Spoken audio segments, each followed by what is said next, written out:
My name is Theron Holloway, and I am 73 years old. Every morning I wake up at 4:30, do 20 minutes of exercise, and drink a cup of strong, sugar-free tea. Then I put on my work uniform and walk down to the lobby of the Holloway Grand Hotel, the flagship establishment of the chain I built with my own hands. None of the guests realize that the gray-haired, dark-skinned man wiping down the front desk or checking the cleanliness of the conference rooms is the owner of all this luxury. I was born in a tiny house on the outskirts of Alabama in 1952. My parents worked in the cotton fields from dawn to dusk to feed me and my four siblings. I remember when I was 12 years old, I started helping out at a motel on the outskirts of town. At first, just taking out the trash and sweeping the walkways. Then I started cleaning rooms. The owner, Mr. Pike, a gray-haired man with perpetually tired eyes, was the first white man who treated me with respect. Theron, he used to say, it doesn't matter whether you're scrubbing toilets or running an entire hotel. It's important to do your job in a way that makes guests feel at home. These words have carried me through life. When I went to Chicago at 18 with $37 in my pocket. When I worked 3 jobs at the same time to pay for night classes in hotel management. When he took out his first loan to buy a crumbling 20-room motel. When he turned it into a cozy place that people started coming back to. And when I finally opened my first real hotel, the Holloway Inn, in 1986. Now I have 12 hotels across the country, all operating on the same principle. Every guest should feel special. My late wife Gloria laughed at my habit of occasionally working incognito in various capacities. Theron, you're a multimillionaire, and you're sitting at the front desk registering guests, she would say with that gentle smile I love so much. That's exactly why I'm a multimillionaire, I replied. Gloria died 8 years ago from cancer. We had 42 years together. She gave me our only son, Avery, who is now the CFO of my company. Avery. It's hard to talk about him without a heavy sigh. Smart kid, always has been. Great grades in school, prestigious university, MBA. I was proud of him, but somewhere along the way, he lost sight of what was really important. Dad, you have to stop working as a regular employee, he told me last year when he caught me cleaning the pool at our hotel in Miami. It hurts the company's image. Imagine if one of the investors sees you with a mop in your hands. What's embarrassing about that? I asked, continuing to work. Nothing, it's not in keeping with your status. Status. That's what had become important to him. Not the quality of the work, not the satisfaction of a job well done, but how it looked from the outside. I blame myself partly for that. Perhaps I spoiled him too much as a child, trying to compensate for my own poor childhood. Maybe I should have taken him along more often when I started my business, showing him how important it was to know every aspect of the business inside out. But I was too busy building an empire, and I missed the moment when my son began to value external glitz more than real labor. And then Chantal came along. I remember the day Avery brought her to meet me. A tall, slender, dark-skinned woman with flawless skin and a smile that didn't reach her eyes. She worked for a PR agency specializing in luxury brands. Her speech was studded with words like elite, prestigious, status. Theron, you've built a terrific business, she said then, looking around my penthouse suite at the Holloway Grand Hotel in Woodside. But if I may offer a professional opinion, your brand needs an update, a more modern logo, more aggressive marketing. In this day and age, it's not enough to just provide good service. I smiled and answered nothing. My brand had been around for almost 40 years and was doing just fine precisely because I had always put quality service above flashy advertising. They'd gotten married 2 years ago. A lavish ceremony for 500 guests, most of whom I'd seen for the first time. Designer gowns, champagne for $1,000 a bottle, fireworks over the lake. I paid for everything, though I inwardly cringed at the ostentation. But Avery looked happy, and that was all that mattered. After the wedding, they bought a huge house in the most exclusive neighborhood in Woodside. 5 bedrooms, 6 bathrooms, pool, tennis court, for 2 people. I gave them a generous wedding gift, 10% of the company's stock, which provided a nice income. Chantal quit her job almost immediately after the wedding. She now called herself a socialite and an influencer. Her Instagram was full of photos in expensive restaurants, on private jets, on friends' yachts.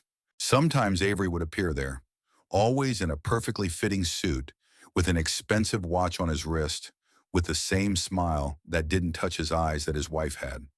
I tried to build a relationship with my sister-in-law.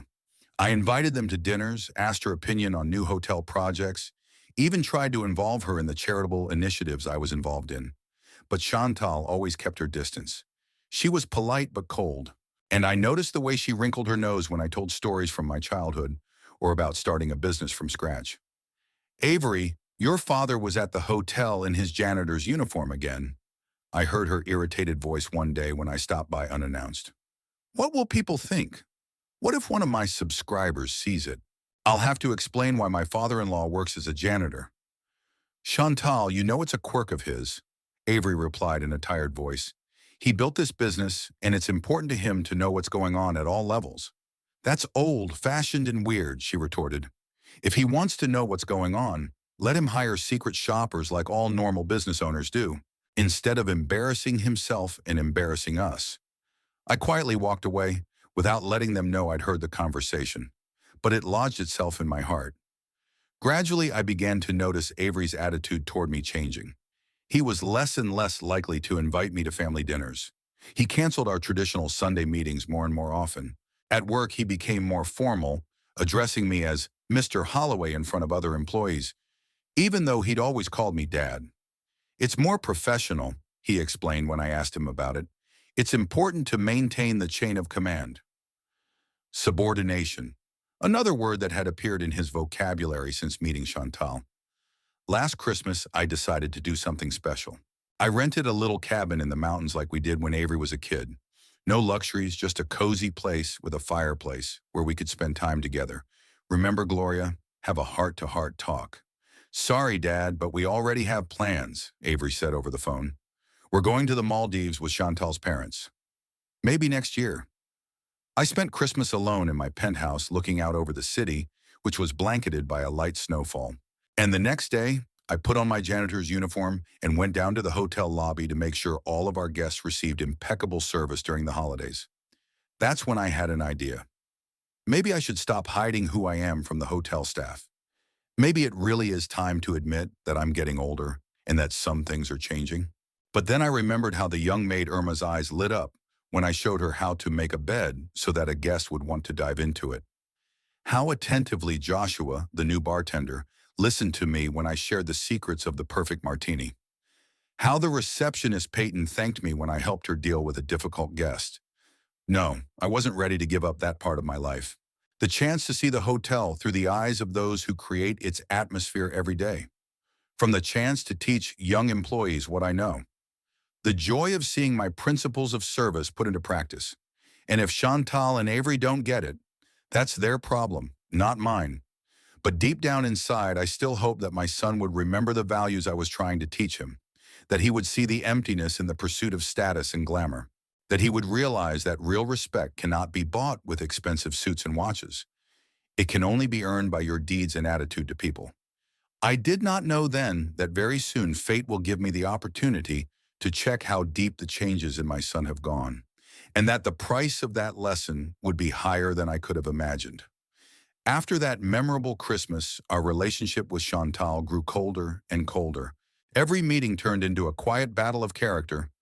I remained true to my simplicity. She displayed the sophistication and snobbery that she considered signs of high status.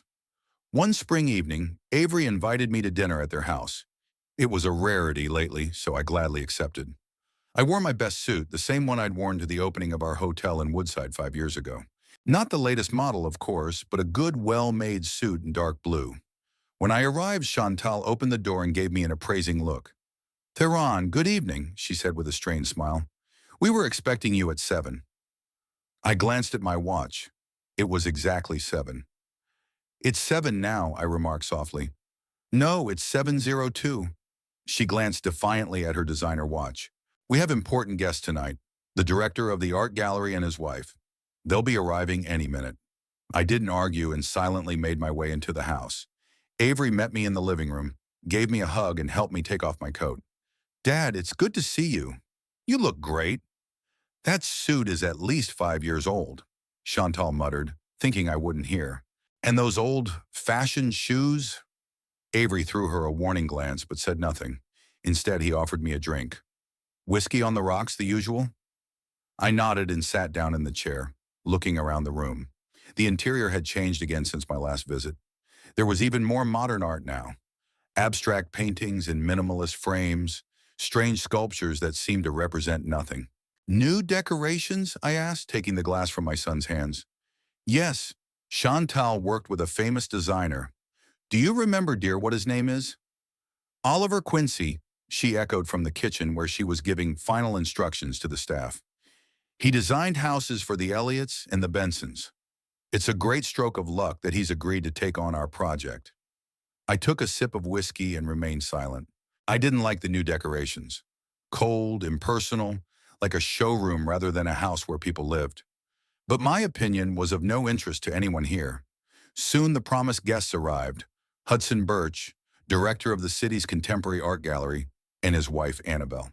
An elegant couple, both white-skinned, about 50, with that special look of people who know their worth. Chantal greeted them with an enthusiasm that seemed excessive to me. Hudson, Annabelle, how glad we are. Come in, come in. Avery, dear, introduce our guest to your father. Avery motioned the couple over to me. Allow me to introduce my father, Theron Holloway. I stood up and shook hands with the guests. Hudson gave me a quick, appraising glance, the way people used to determining the value of things and people at a glance do. A pleasure, Mr. Holloway, he said with a slight smile. Avery has told me a great deal about you. Nothing too horrible, I hope, I joked. There was an awkward pause, which Chantal hastened to fill. Theron is a humble man, prefers to stay in the shadows. Not like our Avery, who is always the center of attention of the city's elite. I remained silent again, though irritation began to boil inside me.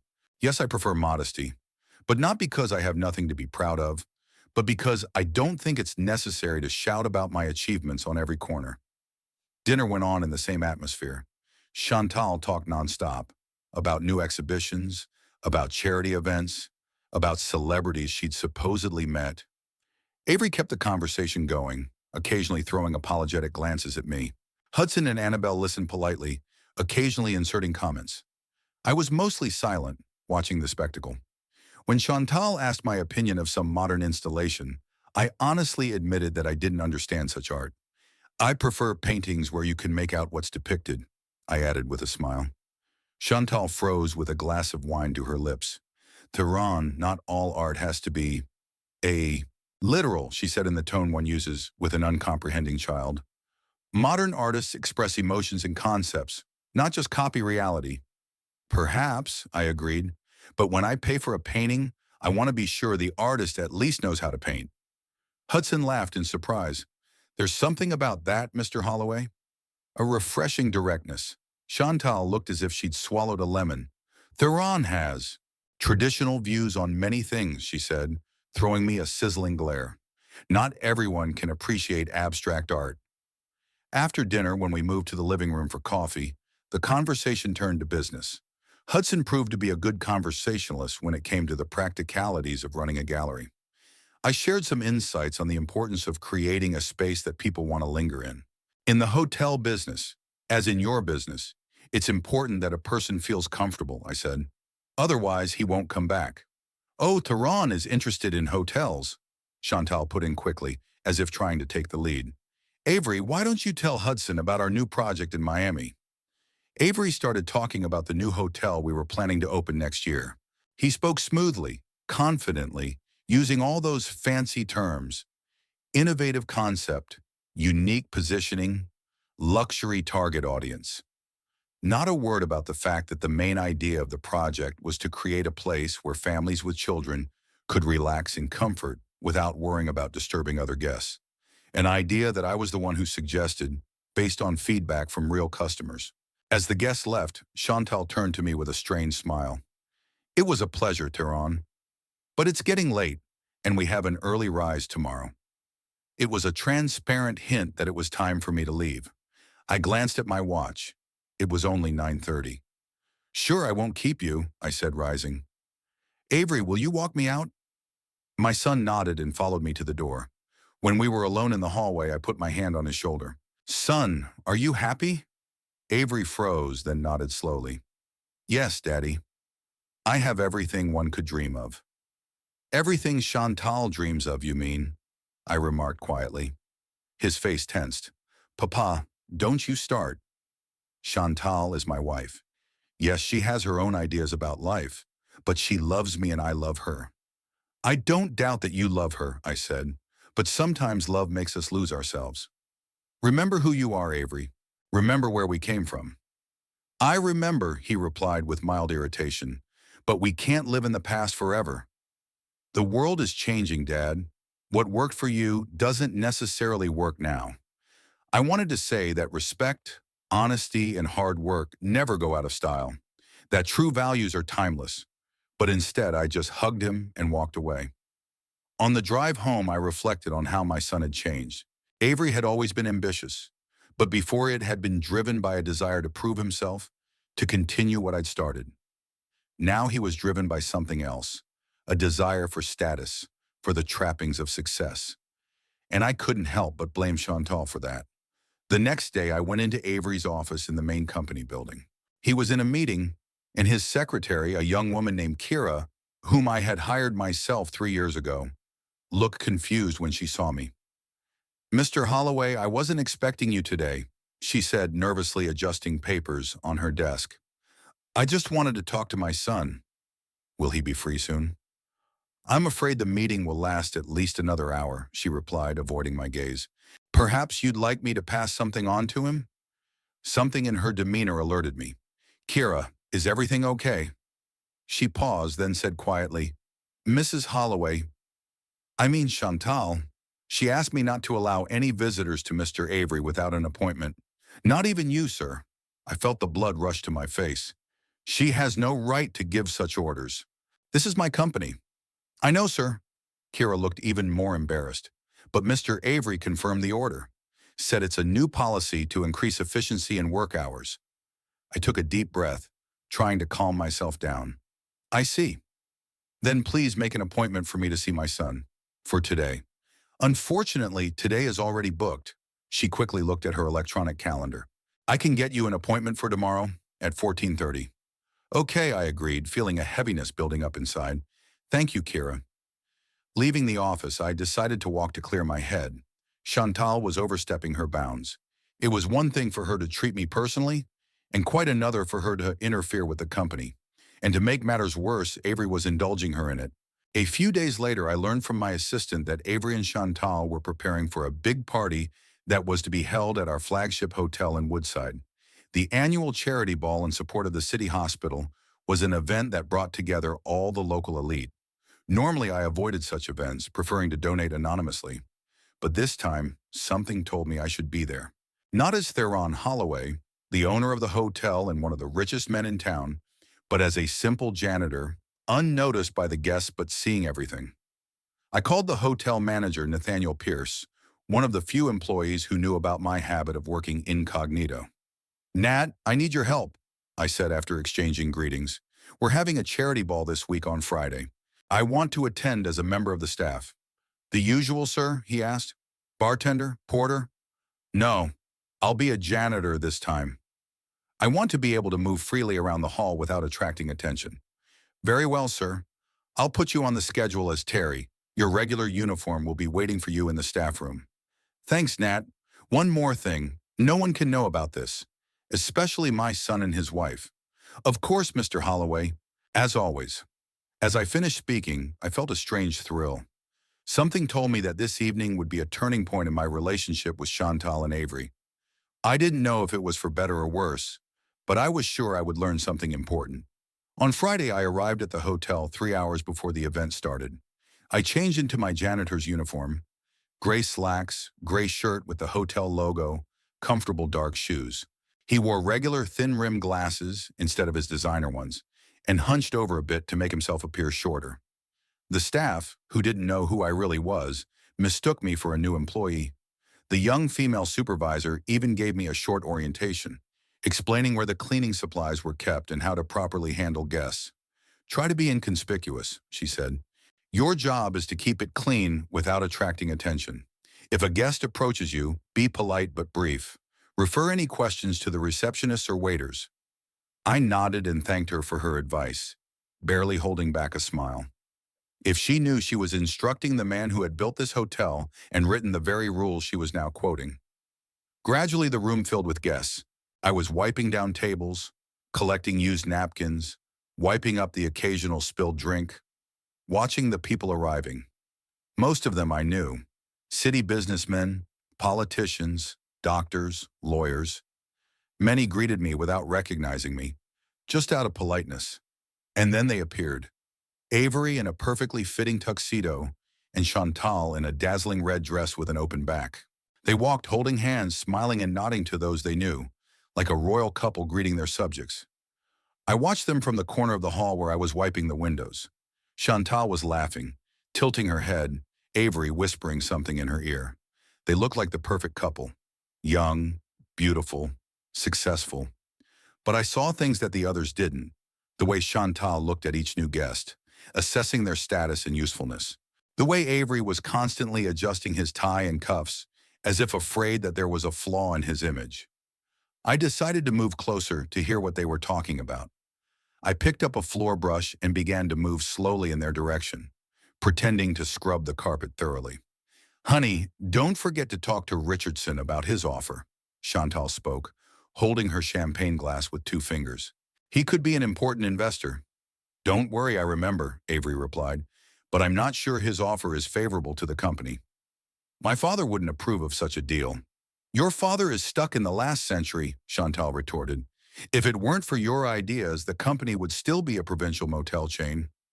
I felt my insides clench. A provincial motel chain? 12 five-star hotels in major cities across the country? Millions of satisfied customers? Thousands of jobs, and she calls it all a provincial chain? "Chantal, don't start," Avery said tiredly. "My father built this business from the ground up. He deserves respect." "I respect his accomplishments," she replied, taking a sip of champagne. "But time is of the essence. It's time for him to retire and let you take the reins completely. You could take the company to a whole new level." I continued to methodically brush across the carpet, listening to their conversation. With every word Chantal spoke, my determination to test her true character only grew stronger. This evening was to show how deep her disdain extended, not only for me, but also for people she considered beneath her in status. The party was in full swing. The huge ballroom of the Holloway Grand glowed with a multitude of crystal chandeliers reflected in the polished marble floor. Waiters in white gloves glided between guests with trays of champagne and gourmet hors d'oeuvre. A string quartet in the corner played unobtrusive classical music, providing an elegant backdrop for conversation. I continued my work, moving around the room with a cleaning cart. No one paid any attention to me. To the guests in expensive clothes, I was just a part of the interior, an invisible mechanism ensuring their comfort. It gave me a great opportunity to observe everything that was going on, especially Chantal and Avery. My son behaved like a true host for the evening. He went from one group of guests to another, exchanging handshakes and jokes. I saw how politicians and businessmen who had barely noticed him before were now eager to have a word with him. Avery knew how to make an impression. I taught him that. But there was something new in his demeanor, an overconfidence bordering on arrogance, something I didn't recognize. Chantal, meanwhile, was in her element. Her laughter rang out over the crowd, her jewelry sparkled in the chandeliers, and her red dress stood out as a bright spot among the mostly black and navy blue outfits. She was attracting attention, and she liked it. I saw her separate from the group of guests and head toward the bar. I decided to follow her, pretending to collect empty glasses from the tables. Chantal stopped at the bar, gestured to the bartender, and ordered something I couldn't hear. While she waited for her drink, a woman in an elegant black dress approached her. Victoria Kensington, the editor-in-chief of a local glossy magazine. I knew her. She had interviewed me a few years ago for an article on local entrepreneurs. "Chantal, darling, what a wonderful event," Victoria said, kissing my sister, in-law, on the cheek. "You are simply radiant." "Victoria, it's good to see you," Chantal replied with a wide smile. "How's work on the new issue coming along?" "We're just preparing a piece on the city's most influential families," Victoria said. And of course, the Holloways will be the center of attention. Would you mind doing a little interview? Literally 5 minutes. Chantal brightened. Of course. What do you want to know? I scooted closer, wiping down a nearby table. Tell me about your family dynamics, Victoria asked, pulling out a small tape recorder. How is the relationship between the Holloway generations? Your father-in-law is a legendary figure in the business community. What do you think made him so successful? Chantal thought for a second, then smiled that rehearsed smile I'd seen in all her photos on social media. Theron is an old-school man, she began. He built his business in a different era when just working hard was enough. It's different now. You need strategic thinking and the ability to build and promote a brand. Avery brings just that modern perspective to the family business. Victoria nodded, taking notes. And how do you see the future of the company? Oh, we have grand plans, Chantal spoke as if she personally ran the company. Avery is working on rebranding and expansion. We plan to go international, opening boutique hotels in Europe and Asia. Of course, Theron is sometimes resistant to change. That's natural at his age. But he's slowly handing over the reins to Avery. I gripped the rag tighter in my hand. There was no talk of international expansion, no rebranding I approved of, and I certainly wasn't going to hand over the reins anytime soon. By the way, where's Theron himself today? Asked Victoria, looking around. I didn't notice him among the guests. Chantal gave a barely perceptible wrinkle. Oh, he prefers more chamber events. The social life is not for him. I understand, Victoria nodded. Is it true that he sometimes works incognito at his hotels? I've heard that urban legend. Chantal laughed, but there was a falseness in her laughter. What a lot of rumors there are. No, of course it's just a myth. Why would a successful businessman pretend to be an ordinary employee? That would be strange, wouldn't it? I barely restrained myself from intervening in the conversation, but my time hadn't come yet. Victoria thanked Chantal for the interview and left, while my sister-in-law, pleased with herself, took her cocktail and headed back to the guests. I continued my work, pondering what I had heard. Chantal wasn't just ashamed of my habits. She was actively creating a new image of the Holloway family, where I was an outdated old man giving way to a younger and more progressive generation. And the frustrating thing was that she seemed to genuinely believe it. The evening continued. I watched Avery conduct business conversations with potential partners, and Chantal charm the wives of city officials. They were in their element, playing the roles they had created for themselves. Around 10 p.m., the official part of the event began.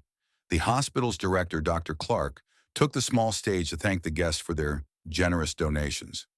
He then gave the floor to Avery as a representative of the evening's major donor. My son spoke confidently and beautifully. He talked about the importance of supporting healthcare, the social responsibility of business, and the Holloway family values. Chantal stood beside him, holding his hand and bestowing a radiant smile on those in attendance. On behalf of the entire Holloway family, I am pleased to announce that we are donating $1 million to the new pediatric oncology department, Avery concluded to the applause of the guests, on behalf of the entire family. But no one asked me about this donation. Not that I was against it. Pediatric oncology was a worthy goal. But Avery had always discussed these decisions with me before. After the formal part, the guests dispersed around the room. Dancing began, conversations grew louder, champagne flowed.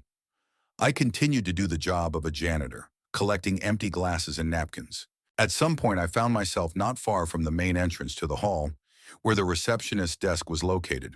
Behind it stood a young woman in a strict black suit with the hotel's logo, Olivia Reed, one of our best employees. I'd hired her myself 3 years ago, and since then, I'd watched her grow from intern to senior receptionist. I walked up to the counter, pretending I was going to wipe the marble surface. "Good evening, miss," I said, nodding to Olivia. She smiled at me, the same genuine smile she greeted all employees, regardless of their position. "Good evening. How's your shift going?" "Not bad," I replied, wiping the edge of the counter. Although some guests don't notice the trash garbage cans, even when they're standing right next to them. Olivia laughed softly. "I've noticed. Don't worry, it'll be over soon."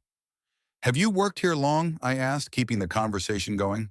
3 years, she replied. "And I still love this job. We have a great team." "That's because the owner cares about the employees," I said. watching her reaction carefully. Yes, Mr. Holloway is an amazing man, Olivia nodded. Did you know that he sometimes works alongside us? You can never guess what position he'll show up in next. I smiled, but before I could respond, Chantal walked up to the counter. Her movements were no longer as crisp as they had been at the beginning of the evening. Apparently, the champagne was taking effect. Administrator, she addressed Olivia without dignifying me with a glance. I need a key to the VIP suite. My husband and I are staying the night. Of course, Mrs. Holloway, Olivia replied. Let me have the key card ready. Will you need help with your luggage? Our driver will bring the necessary, Chantal waved me off. Then she finally noticed me and wrinkled her nose. And why aren't you working? Does this place need cleaning? I didn't answer, continuing to methodically wipe down the counter. Sorry, Olivia interjected. We were just discussing work stuff. Sometimes it's good to get an opinion from coworkers in another department. Opinion? Chantal raised an eyebrow and laughed. Don't talk to that old man. He's just a janitor. I froze, not believing my ears. Of course I knew Chantal was arrogant, but such blatant rudeness stunned even me. Excuse me, Olivia looked stunned. I said don't waste your time talking to the janitors, Chantal repeated, lowering her voice but still loud enough for me to hear. You have more important things to do, like getting our suite ready, and make sure there are fresh flowers and champagne. Olivia straightened, her face becoming professionally impassive. Of course, Mrs. Holloway, but I should point out that at our hotel, we respect all employees, regardless of their position. Chantal snorted. Yes, yes, yes, of course. Corporate culture and all that. Just give me the key. At that moment, Avery walked up to the counter. He was smiling, but I could see the weariness in his eyes. There you are, honey. I've been looking for you. I'm getting the key to our suite, Chantal replied. And at the same time, I'm explaining to the staff how VIPs should be treated. Avery noticed me and frowned slightly, as if something vaguely familiar had flashed across his mind. But the moment of recognition passed quickly.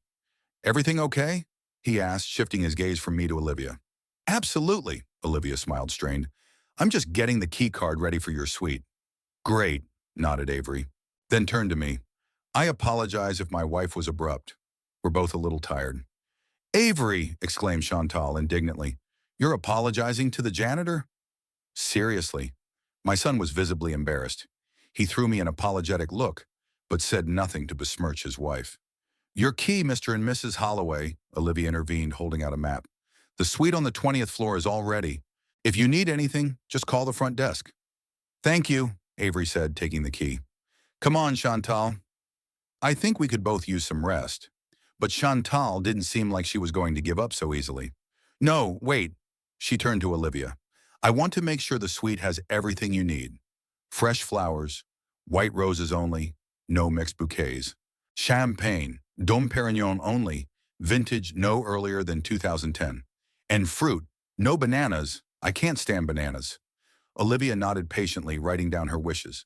I could see her holding back so she wouldn't show irritation. One more thing, Chantal added, lowering her voice but still loud enough. Make sure this one, she nodded in my direction, doesn't end up anywhere near our suite. I don't want some old man janitor hanging around our stuff. That was the last straw. I straightened up, set the rag aside, and took off my glasses. Chantal, I said in my usual voice, the same voice I used to lead directors' meetings and close multi-million-dollar deals. She turned around, annoyed that some janitor had dared to address her by her first name, but then froze, slowly realizing who was in front of her. Theron, she said in a changed voice. What are you doing in those clothes? Avery stared at me too, his face pale. Dad? Olivia behind the counter looked equally shocked, though for a different reason. She'd just witnessed the CFO's wife insult the hotel owner herself. Yes, that's me, I said calmly. As you can see, Chantal, your old man janitor is actually the owner of this hotel. And by the way, your father-in-law. Chantal opened her mouth but could not utter a word. Her face went from pale to crimson. Dad, I can explain, Avery started, but I held up my hand, stopping him. Not now, son. I want to talk to both of you, but not here and not like this. I turned to Olivia. Miss Reed, please have the Magnolia conference room ready for tomorrow, 10 o'clock in the morning, and invite the board members there. Of course, Mr. Holloway, Olivia nodded, quickly pulling herself together. What are you up to? Asked Avery, alarm sounding in his voice. You'll find out tomorrow, I replied. For now, enjoy your evening. VIP suite, white roses, Dom Perignon. Everything as Chantal wished. With those words, I turned and walked away, leaving the stunned couple at the receptionist's desk. A storm of emotions raged inside me. Frustration, anger, resentment. But there was something else, too. Determination. Determination to set the record straight with my son and daughter-in-law, once and for all. On my way to the service exit, I noticed Nathaniel Pierce, the hotel manager. He noticed me too, and from the look on his face, he already knew what had happened. News traveled fast in the hotel. Sir, he approached me looking concerned. Is everything okay? No, Nat, not fine, I answered honestly. But it will be soon. 10 o'clock tomorrow morning at the Magnolia. Call all the directors. Will do, he nodded. Do you need a car? Yes, please, and Nat. Yes, sir. Thank you. For all these years. For understanding why it's important for me to be part of the team, not just the boss. He smiled. You're welcome, sir. It's always been one of the strengths of our company, and yours personally. I changed into my regular clothes and went out the service entrance. The driver was already waiting for me. All the way home, I thought about what had happened and what would happen tomorrow. Chantal's arrogance and disregard for people she considered beneath her had crossed all boundaries. But what was more painful was that Avery, my son, didn't have the strength to stop her, to put her in her place. He stood by, embarrassed but silent, as she humiliated a man she thought was just a janitor. A man who, as it turned out, was his own father. Well, it was time to teach them both a lesson they would remember for a long time. I was up all night, sitting in my penthouse office, looking out over Woodside at night, thinking about every step of the day ahead. By dawn, the plan was ready. Not impulsive revenge, but a thoughtful decision that would protect both the company and my legacy. At 8 in the morning, I was already at the hotel, in my office. Nathaniel Pierce appeared 15 minutes later, holding a folder of documents I'd requested the night before via email. Good morning, sir, he said. Everything is ready as you requested. The Magnolia conference room is prepared, and the board members have confirmed their attendance. I've also prepared the documents for the stock transfer and the change in management structure. Thank you, Nat. I picked up the folder and took a quick look at the contents. Have you heard from Avery or Chantal? They haven't left the suite yet, sir, but they ordered breakfast for the suite about an hour ago. I nodded, so they hadn't run off in the middle of the night. That was a good sign. Please, when they show up, escort them directly to the conference room. I don't want any preliminaries. Understood, sir. At 9:30, I entered the Magnolia conference room. It was an elegant room with a long, oval, dark wood table, soft leather chairs, and panoramic windows overlooking the hotel's garden. The walls were decorated with photographs of all 12 Holloway Hospitality hotels, and in the center of the table was a modest arrangement of white magnolias, my favorite flower and symbol of the company. The board members were already assembled, 8 people, including Leonard Price, the company's general counsel, the CFO, still Avery, Chief Operating Officer Diane Higgins, and other key executives. All of them looked slightly bemused by this sudden meeting. Good morning, I greeted them, taking my seat at the head of the table. Thank you all for being able to come on such short notice. Theron, what's going on? Asked Diana, who had worked with me the longest, almost 20 years. These emergency meetings aren't your style. I'll explain everything as soon as the last participants arrive, I replied. As if on cue, the door opened and Avery and Chantal entered the room. My son looked tense but kept his composure. Chantal, on the other hand, was pale, her usual confidence evaporating. She clung to her husband's arm as if seeking support. Good morning, I said. Have a seat. They took the available seats, Avery next to the other directors, Chantal a little farther away, at the edge of the table. I noticed the rest of the board looking at her curiously. The presence of spouses at meetings like this was unusual. Before we begin, I said, I want to ask, is everyone here familiar with my sister-in-law, Chantal Holloway? Several of the directors nodded. Others muttered words of greeting. Chantal gave a strained smile, but said nothing. Good, I continued, because today's meeting is directly related to the events of last night, in which Chantal played a key role. I noticed Avery tense up even more. Chantal lowered her eyes. Last night, our hotel hosted a charity ball in support of the city hospital. An excellent event that I'm sure did a lot of good. But there was an incident that made me seriously consider the future of our company. I looked around at those present. Are any of you aware of my habit of occasionally working in different capacities at our hotels? Most of the directors nodded. My quirk was no secret among the upper management. Yesterday, I was working as a janitor, I continued, and witnessed how my sister-in-law, Chantal, treated a man she considered a regular employee. I briefly recounted yesterday's incident, how Chantal had spoken to Olivia Reed, how she had referred to the janitor without knowing it was me, and how Avery hadn't intervened. As I told my story, the faces of the principals became more and more serious. Diana Higgins even threw Chantal a judgmental look. Dad, Avery finally intervened, I realize you're upset, and Chantal and I are truly sorry. But is that really a reason to call an emergency board meeting? It's not just about last night's incident, son, I replied. It was merely the final straw. I've been watching your values and priorities change for a long time. How under Chantal's influence, you're slowly moving away from the principles on which this company was built. Chantal finally looked up and spoke, her voice trembling. Theron, I deeply apologize for my behavior. It was inexcusable. I was under the influence of the moment, the champagne. That does not reflect my true attitude toward you or your staff. It's not about apologizing, Chantal. I shook my head. It's about what you truly believe. Your words yesterday were genuine. You really do look down on people you consider beneath you in status. And what's worse, you're instilling those values in my son. I turned to Avery. You stood by and remained silent as she insulted a man she thought was a simple janitor. The Avery I raised would never do that. My son looked ashamed. What's this all about, Theron? Asked Leonard Price, our lawyer. What are you getting at? I took a deep breath and opened the file folder. To a major change in the structure of the company, I replied. I've called you here today to announce a few decisions. I pulled out the first document. First, I'm removing Avery from his position as CFO, effective today. Silence hung in the room. Avery turned pale. Dad, you can't, he started, but I held up my hand, stopping him. I can. I still own a controlling interest in the company and am chairman of the board. Your work in recent months has left a lot to be desired. You've been more focused on social events and image building than actual financial performance. I handed copies of the document to everyone present.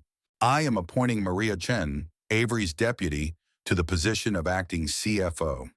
She has proven her competence and commitment to the company's values. Avery looked like he'd been punched. Chantal gripped the edge of her desk, her face growing even paler. Second, I continued, pulling out the next document, I'm reviewing the company's stock ownership structure.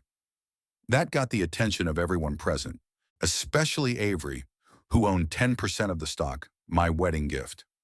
2 years ago, I gave Avery 10% of the company's stock as a wedding gift. It was a generous gesture on my part, especially since he didn't earn those shares. I looked my son straight in the eye. I'm not taking them outright. It was a gift, and I'm keeping my word. But I'm changing the terms of ownership. I handed over copies of the new document. From now on, 5% of the shares will go into a trust administered by an independent trustee. Dividends from those shares will go to charity, to the very pediatric oncology you so generously supported yesterday. The other 5% stays with Avery, but with the condition that he must serve at least 5 more years with the company, starting with a position as regional manager at our hotel in Portland. Portland? Exclaimed Avery. But that's a province. I raised an eyebrow. That's exactly the characterization your wife used when talking about my business, isn't it? Provincial motel chain. Chantal turned even paler, if that was even possible. I could see her mentally cursing herself for those words. Theron, Diana Higgins intervened. I understand your frustration, but aren't these measures a little drastic? Avery is, after all, your son and heir. Heir, yes, I nodded, but not automatically. He has to prove himself worthy of running this company, and he'll have to start at the bottom, like I once did. I turned to Avery. You have a choice, son. You can accept my terms and start over, proving your commitment to the company's values, or you can refuse, keep your 5% stake, and go your own way. But then forget the possibility of ever leading Holloway Hospitality? Chantal finally couldn't stand it. It's not fair. You can't do this to us just because I said a few rash words. This, this is tyranny. I looked at her calmly. Chantal, I'm not doing this because of your words. I'm doing this because of what's behind them. Your true attitude towards people. And because of how that attitude is affecting my son, I turned to the rest of the principals. And there is one more decision I want to announce. I pulled the last document from the folder. As of today, I am returning to active management of the company. No more quirks with working incognito. I will be openly present in all our hotels, communicating with all employees from maids to managers, and make sure that the principles of respect and quality service on which this company was built are honored everywhere. Diana Higgins smiled. Welcome back, boss. Most of the directors nodded in agreement. Even Leonard Price, usually reserved, looked pleased. Avery sat with his head down. Chantal stared at him, waiting for a reaction. You have 24 hours to make a decision, I said, standing up. Portland or freedom? The choice is yours, son. With those words, I headed for the exit. But at the very door, I stopped and turned around. One more thing. I've invited all the employees who worked at the charity ball last night to dinner, including Olivia Reed and all the support staff. The dinner will be held tonight at 8 o'clock in the hotel restaurant. I want to personally thank them for a great job. I looked at Chantal. You and Avery are invited if you decide to join us. It will be a good opportunity to apologize to the people you offended. Without waiting for a response, I left the hall, leaving them to ponder my words. I spent the rest of the day at the hotel, socializing with the staff, getting up to speed on current affairs. Many were surprised to see me in a formal suit instead of the usual uniform of an ordinary employee. But everyone reacted positively, especially those who knew me in both capacities. By 8 p.m., the hotel restaurant was ready for a special dinner. I had arranged for the tables to be arranged democratically, without a VIP area. The menu included simple but quality dishes, exactly what I liked myself and was proud of in my restaurants. The staff began to arrive in groups: administrators, waiters, cooks, maids, security guards, about 50 people in all. They looked a little embarrassed. It wasn't every day that the regular staff had dinner with the owner of the company. I personally greeted each one at the entrance, shaking hands, thanking them for their work. When Olivia Reed arrived, I greeted her especially warmly. Miss Reed, thank you for last night. You handled yourself impeccably. She smiled. Thank you, Mr. Holloway. Although I must admit, it was an unusual experience. I'm sure it was, I laughed. It's not every day you get to witness your boss's family drama. When everyone had gathered, I rose for a short speech. Friends, thank you for coming today. I invited you not only to thank you for your excellent work at yesterday's event, but also to officially announce my underground activities are over. From now on, I will be openly present in our hotels, working with you shoulder to shoulder, but no longer incognito. There was applause and cheers of approval. Some of you knew of my habit, some of you did not. But all of you prove by your daily work that the principles on which our company is built, respect for every guest and employee, regardless of their status, are alive and well. And for this, I am eternally grateful to you. At that moment, the restaurant doors opened and Avery and Chantal walked in. My son looked determined. Chantal looked tense, but trying to keep a straight face. I nodded to them, inviting them to join me. They approached me, and Avery said quietly, We accepted your offer, Dad. Portland, I couldn't hold back a slight smile. Good choice, son. Chantal cleared her throat and turned to everyone present. Yeah, I would like to offer my sincere apologies, especially to you, Miss Reed, and to anyone I may have offended with my behavior. It was unforgivable, and I promise it won't happen again. Her voice sounded sincere, but I saw fear in her eyes, not remorse. She was afraid of losing the status and comfort that her connection to the Holloway family provided. But at least she'd taken that step. Olivia Reed nodded in acceptance of the apology. The rest of the staff did as well, though many looked skeptical. Dinner continued in a warm atmosphere. Avery and Chantal sat next to me, but barely participated in the general conversations. I could see my son watching the casual interaction between me and the rank and file, engaged conversations, jokes, sharing of ideas. Perhaps he was beginning to realize what he was missing by being confined in his elitist bubble. Toward the end of the evening, when most of the guests had dispersed, Avery took me aside. Dad, I want you to know that I'm really sorry. Not just about last night, but about the way I've behaved over the last few years. You were right, I have lost myself. I put my hand on his shoulder. It's not too late to find yourself anew, son. Portland can be a new beginning for both of you. He nodded, then cast a glance at Chantal, who was waiting for him at the exit. It won't be easy. She's not used to this kind of life. Then she'll have to get used to it, I said firmly, or make a hard decision. Avery looked worried. Do you think she might leave?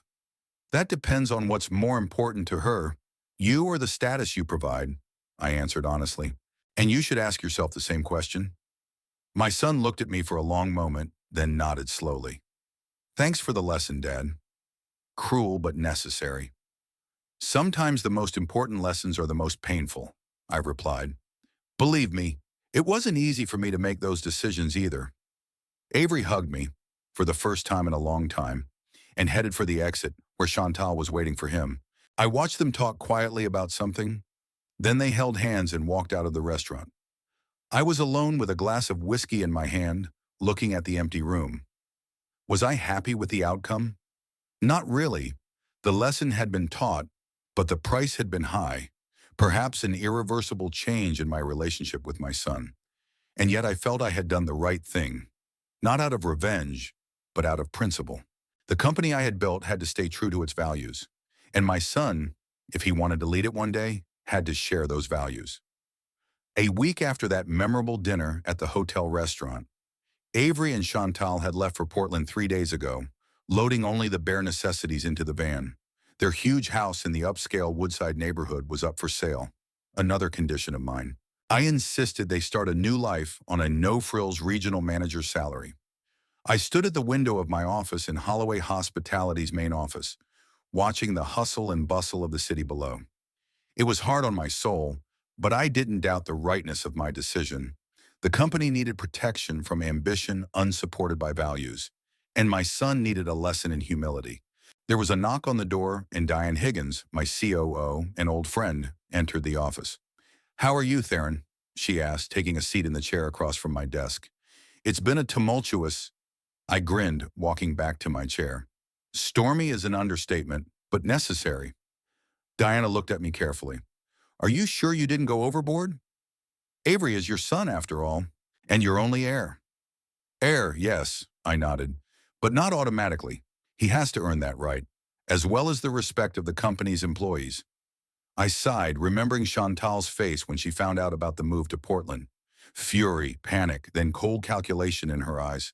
She tried to change my mind, first with tears, then with threats. You can't do this to us, she said, standing in my penthouse the day after the meeting. I can sue you. Avery and I are married. His stock is our joint property. You can try, I replied calmly, but the prenup you signed very clearly divides his assets from the family business. Why do you think I insisted on that clause? She turned pale. Avery, standing nearby, looked embarrassed. Chantal, please, he said quietly. You're only making things worse. She turned to him, her eyes narrowing. You're going to let him treat us like this? Humiliate us? Send us into exile in some Portland neighborhood? It's not exile, I objected. It's an opportunity to start over. To prove that you're capable of living and working based on values, not status. Chantal laughed, a bitter, angry laugh. Values!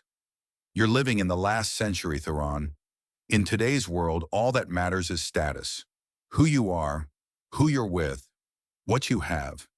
If you really feel that way, I replied, then perhaps you should reconsider your place in the Holloway family. Avery flinched. Dad, don't. I'm just stating a fact, son.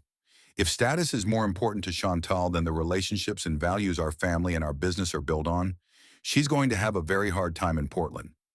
I turned to my daughter-in-law. Think carefully, Chantal. You can always choose a different path. She looked at me, then shifted her gaze to Avery. I could see the gears turning in her head, calculating the options. Which was more advantageous, stay with Avery, suffer a temporary downgrade in status in hopes of a future inheritance? Or leave now, find another wealthy man? I'm staying with my husband, she said finally. We'll get through this ordeal together. Avery hugged her in relief, but I noticed the cold calculation in her eyes. She hadn't given up. She'd just chosen a different tactic. Theron? Diana's voice brought me back to the present. You're somewhere far away. Sorry, I smiled. I was remembering a conversation I had with Chantal before they left. She doesn't give the impression of someone who gives up easily, Diana remarked. Oh, she hasn't given up, I nodded. Just regrouped. Called Leonard Price yesterday, trying to find out if there are legal loopholes to challenge my decision. And Leonard what? Told her the same thing I did. The prenup is reinforced concrete, and reminded her that I still control 70% of the company. Diana shook her head. I don't envy Avery. Finding himself between two fires, a wife and a father. It's his choice, I said firmly, and his test. If he really wants to lead the company someday, he's going to have to prioritize. 2 weeks after Avery and Chantal left, I received an unexpected visit. My secretary reported that Chantal's parents, Robert and Clarice Dubois, were here. I had never been particularly close to them. They were distant at the wedding, as if they disapproved of their daughter's choice, despite my obvious wealth. Afterward, we met only at rare family dinners, where we exchanged polite but empty phrases. Ask, I said, preparing myself for an unpleasant conversation. They entered, an elegant couple in expensive but understated clothes. Robert Dubois, a tall, dark-skinned man with a streak of gray in his short-cropped hair, shook my hand firmly. Clarice, a petite woman with perfect posture, nodded slightly. Theron, Robert began after exchanging formal greetings. We're here to talk about the situation with Chantal and Avery. I thought so, I replied, motioning for them to sit down. I assume Chantal has already told you her side of the story. Yes, Clarice nodded, and we'd like to hear yours. I laid out the facts to them. No emotion, just the sequence of events that led to my decision to send Avery and Chantal to Portland. To my surprise, they listened to me carefully without interrupting. When I finished, Robert took a deep breath. We didn't come to ask for Chantal, he said abruptly, but to apologize for her. Now it was my turn to be surprised. Apologize? Yes, Clarice nodded. We failed in her upbringing. Chantal has always been an ambitious girl, which is not a bad thing in itself. But somewhere we missed the point where ambition turned into an obsession with status and the trappings of success. We had hoped that marriage to your son would give her stability, Robert continued, that your family values would soften her. I'm afraid the opposite has happened, I remarked. She's the one who changed Avery. We can see that, Robert nodded, and that's why we want to say we support your decision. Chantal needs this lesson as much as Avery does. I was taken aback. I'd expected accusations, threats, attempts at pressure, but not support. Thank you, I said sincerely. This is unexpected. We know our daughter, Clarice smiled sadly. She will fight, use every means possible to regain her status, including Avery's manipulations. I saw that coming, I nodded. We talked to her, Robert said, tried to explain that she should accept this ordeal as an opportunity for growth, but I'm not sure she heard. She's stubborn, Clarice added, like I was when I was young. After they left, I felt strange. The support of Chantal's parents was unexpected but reassuring. Maybe their daughter really could change, if even her parents saw a problem. A month later, I decided to check on Avery and Chantal. Without warning, I flew to Portland and headed straight to the hotel. Avery looked surprised to see me, but not displeased. Dad, what are you doing here? Checking in to see how things are going, I answered simply. How are you doing? We were sitting in his small office drinking coffee from simple ceramic mugs, no china or crystal. Honestly, it was hard at first, Avery admitted. I was used to a different level of responsibility, a different status.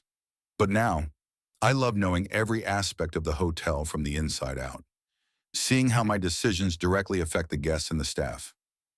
And Chantal? I asked cautiously. Avery's face became more thoughtful. More complicated. She found a job at a local PR agency.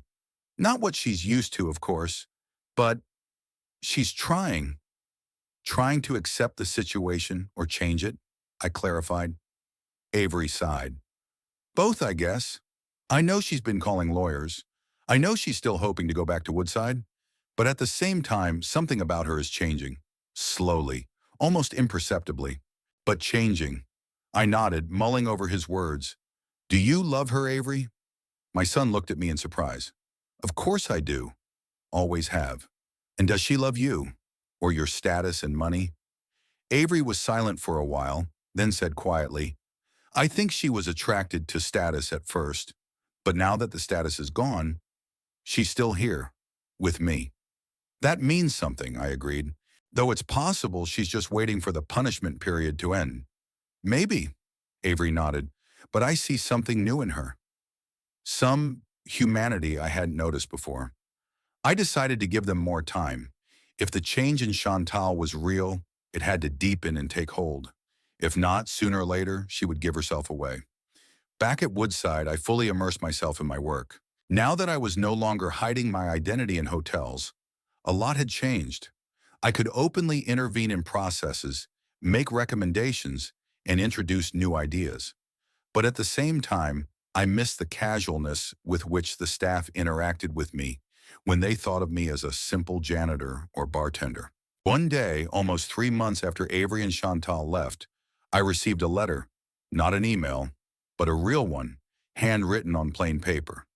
Dear Tyrone, Chantal wrote, I thought for a long time whether I should write to you. I decided that I should, not for forgiveness or to soften your decision, but just to share my thoughts. These months in Portland have changed me more than any previous years. I began to see the world differently, not through the lens of status and the trappings of success, but through the lens of real values, respect for labor, my own and others, recognition of the dignity of every person, regardless of their position. I'm not going to lie, sometimes I still long for the old life, the luxury, the attention, the feeling of exclusivity, but now I realize how empty that feeling was.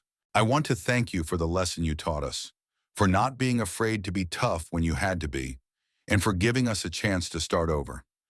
I don't know if you'll believe the sincerity of these words. Probably not, and I can't blame you for that, but I hope that in time my actions will convince you better than any words. Respectfully, Chantal. I reread the letter several times, trying to catch the falsity between the lines.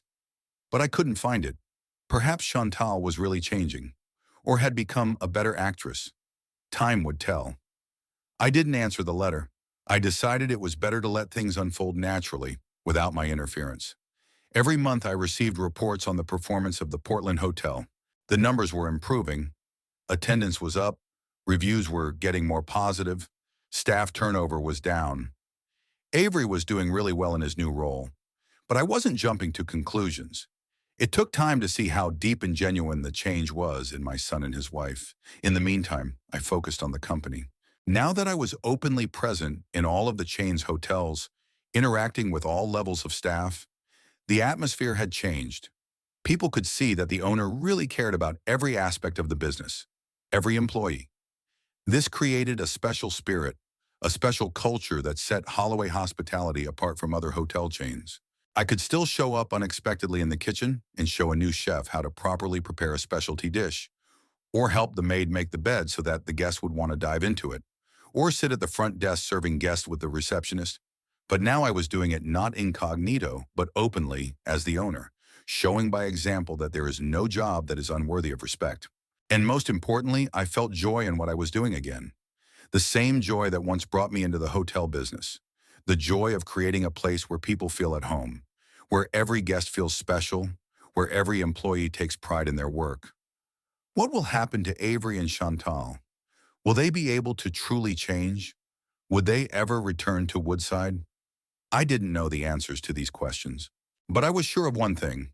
Whatever their decisions, my company and my principles would remain the same. Respect cannot be bought with expensive suits and watches.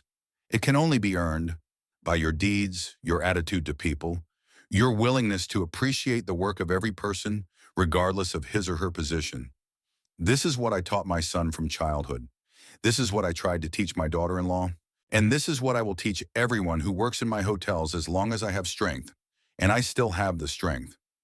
Despite the gray in my hair and the wrinkles on my face, I feel full of energy and determination, ready to keep going, true to my principles. I'm Theron Holloway, and I'm proud of what I've built. Not just a chain of hotels, but a reputation as a man for whom honesty, hard work, and respect for people are not empty words, but a way of life. And if my lesson helps at least one person to understand this simple truth, it means that everything was not in vain.